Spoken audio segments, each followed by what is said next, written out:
Welcome to Subzi Life, Conscious Living with a Twist. My name's Faizan Subzali. And I'm Dr. Syra. Dr. Syra, tell them what you do, because that's really important every time. Every time, and I always forget. So I'm a psychotherapist, and I help people who have kind of want something more in their therapy. So they want to include their spiritual beliefs or their cultural practices. And they're looking for conversations around relationships, personal development, and spirituality. Awesome. And I'm a technology consultant. I help businesses drive value out of using technology. And I'm really genuinely interested in human stories. And that's kind of what I try to do at work as well, is try to find those stories and tie in the technologies that are necessary for those businesses to thrive. And talking about business, it's been an interesting time for us as this new business that we kind of launched right before COVID hit. Oh, by the way, we're married, in case you didn't get that in the intro. That's how we know each other. Sometimes I try to forget, but that's a story. That's a conversation for a different day. Don't shake your head. You're so rude. Don't shake your head. So we're talking about business, right? And where we started, we were kind of so excited in the beginning of 2020. We launched kind of a new wellness center right before COVID hit. 10 days before lockdown. 10 days! 10 days before the lockdown. Yeah. Yet, there's still enthusiasm. And, we're trying different things. There's videos being put out. So check out our YouTube channel. Shameless plug here. Check out our YouTube. No, it's not called Shameless Plug. It's called Dragonfly Wellness TV. In case you thought it was called Shameless Plug. Yeah. And it's not shameless. Yeah, I don't know. Maybe there is a channel called Shameless Plug. We should look up that. Yeah, we don't know what it might... Everyone's going to go Google Shameless Plug now. We should look it up, because we don't know what kind of content might be there. So I think that there was this interest, there was this enthusiasm that we had come up with to drive the conversation, or drive our passion projects that we've been talking about for, I don't know, 10, 15 years. Yeah.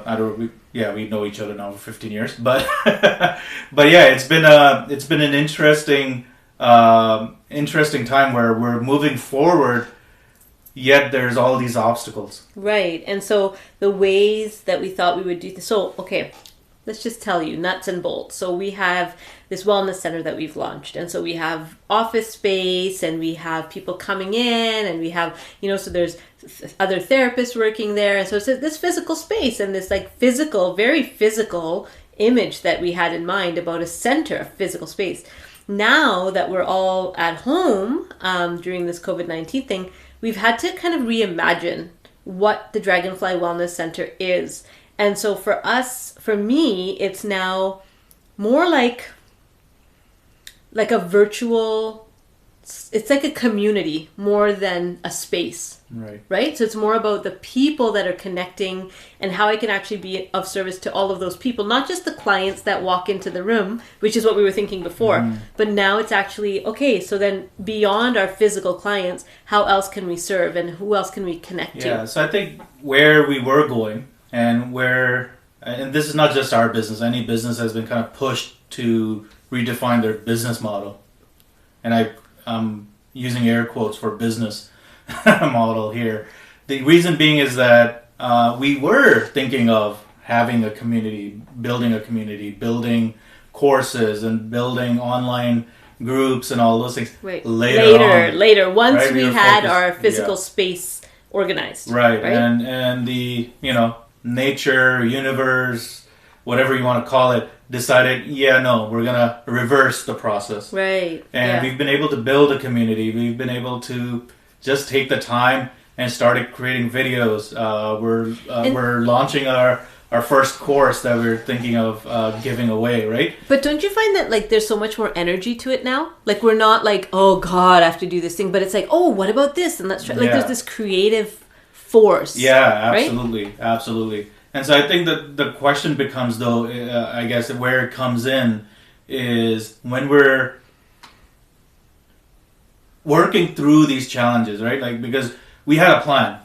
Mm-hmm. And that plan has somewhat backfired from a financial standpoint. I wouldn't even say backfired. It's not backfired. I would say it's like buried and dead. Yeah. Okay. I've been married. It's like a zombie. Yeah, I've been married to you long enough, I guess. I was trying to use a dramatic word. No, it's not dramatic enough. I know. It's just That's too what mild. It didn't come out right. But yeah, no. So where we've kind of landed is this process of trying to do stuff, trying to do things, right? And just putting stuff out there. Yeah, and so the question for you, Syra, is why is it that it requires this kind of an event where we're like, we can be quote unquote courageous, not care about what people are going to say, and say, you know what, we're going to take risks. And this is not just us. A lot of people are taking risks now, right? That they were not willing to just 2 months ago, right? And in this time, we're like, okay, yeah, I guess we. I think it's something to do with what do I have to lose, right? Because I've already lost so much. I've already lost money, and like, you know, people are losing their friends and their family members, like who are passing away. Like, there's so much loss, and so it's almost like it doesn't really feel like as much as a risk because you're not. What are you risking? Right? What are you risking? The risk is that like I make a YouTube video and the only people who watch it are my mom and my brother. Right, and maybe my sister if she has the time. So then I'll have 3 views. That's the worst case scenario is that nobody cares. But if it's bringing me joy and it's making me feel alive to do these things, then I'm going to do it. And the other thing is I don't have all of this busyness going on. Like we were so busy, Faze. We were so busy. So my question to you is really, and this is not just us. This is others that I've spoken with as well, is that I'm pretty busy doing nothing. I know. Right? I'm still, like today, right? Like, still busy, not getting paid for a lot. I know. A lot of things. Yeah. But like... But don't you feel like you're interested in that business? Yeah, it's not like you're like, oh God, I'm so busy. It's like, oh my goodness, and now we're going to do a cook-along with my aunt, and now we're going to do... learn a new skill, right? Like, I think, what was it, a few days ago, everyone in the house was editing a video of their own, including our 7-year-old daughter. Yeah. Right. Like they were trying to figure out their video. I was trying to figure out our Therapist Thursday video. You were editing the What's a Parent to Do series. Right. Everything was happening during that time. Like everybody was just doing something. Yeah. And we're learning a new skill. Maybe not really good at it.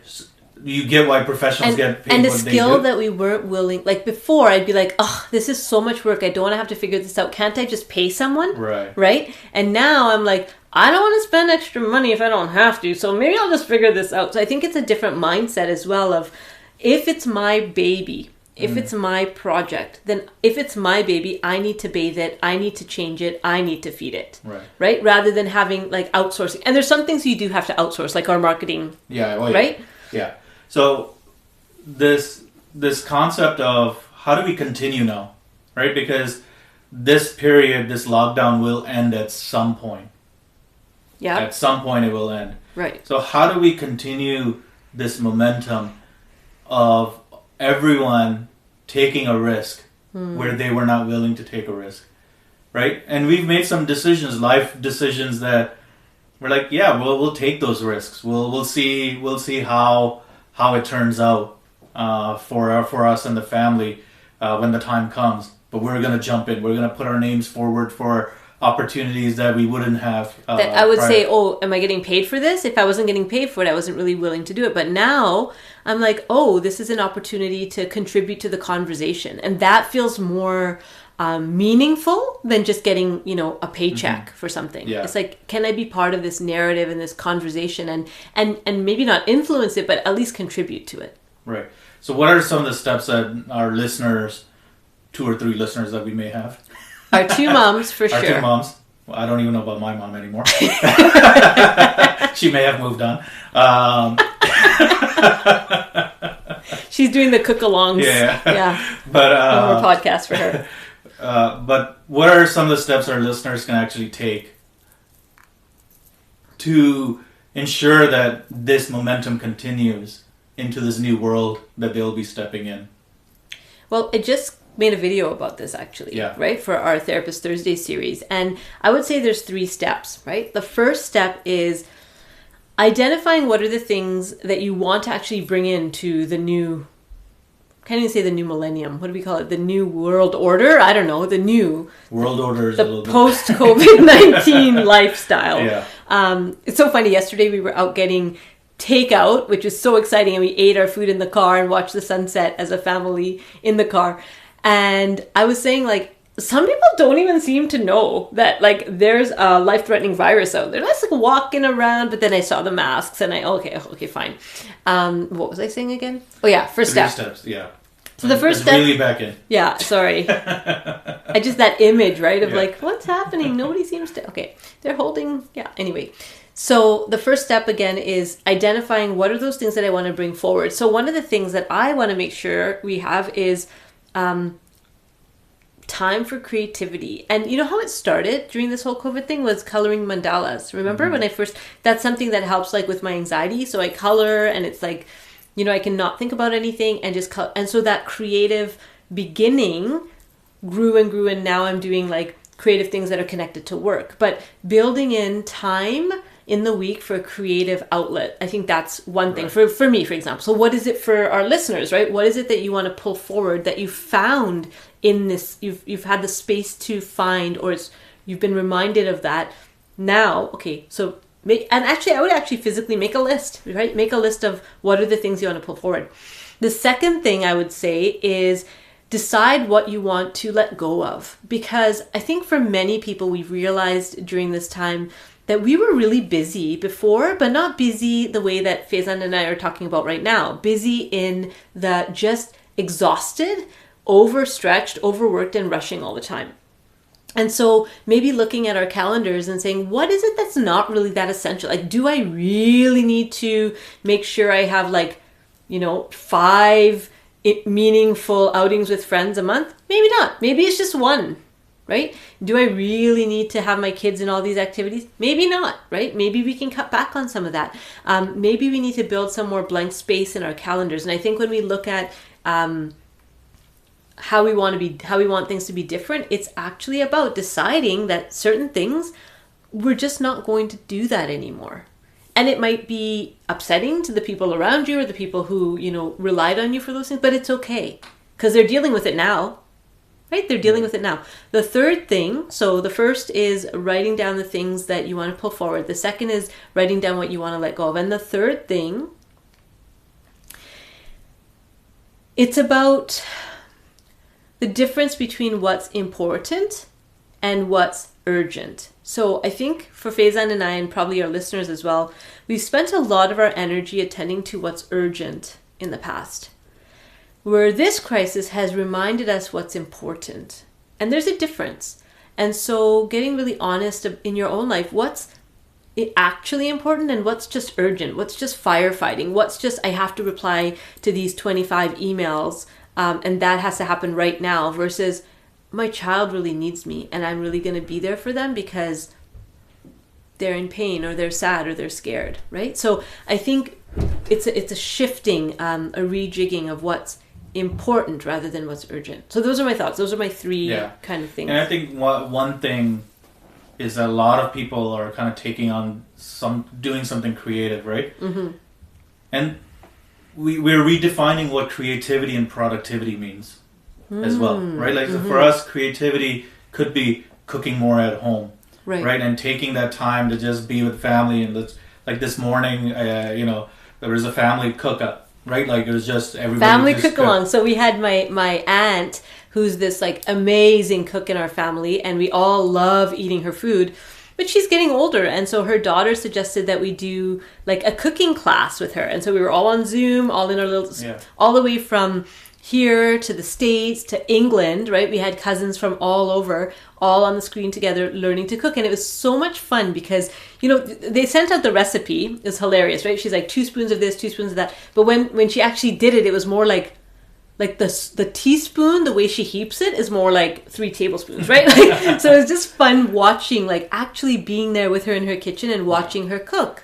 And we would have never done that. We would have never done that. Well, that and just, but cooking alone, right? Like, I think we have to redefine what creativity, because I think where creativity comes along, the way it's defined is sometimes, well, yeah, we're going to do these fancy art projects and painting and, or, I'm going to create a new app, right? Like, yes, those are creative projects as well, but things like, cooking a meal together as a family, right, where kids are also coming along and doing things. I think those are creative. And we have to redefine what productivity really means, right? Because, and this is something that I'm trying to have conversations with business owners, is around, we expected our employees to be, say 100% productive, whatever that meant.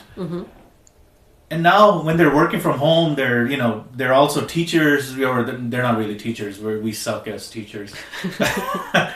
Kudos to all the teachers and the amount of work they do. But like we're having to kind of be responsible to make sure our kids are getting their work done, and and being there, being with them all the time while we're trying to have conference calls. All of those things but we're getting the work done, and all of those things are now coming to a head to say, okay, what does it actually mean to get your work done? And so that goes back to that important versus urgent, right? Let's get the important things done. The urgent stuff, that just never stops. It never stops. It never stops. Right? Right? So hopefully this conversation gave you some tips and to work along. Tell us, right? Wherever this is going to be posted, reach out to us and tell us what you're finding as creative projects, creative outlets during this time, and what you're going to hopefully carry forward as well. So until next time, smile more and worry less.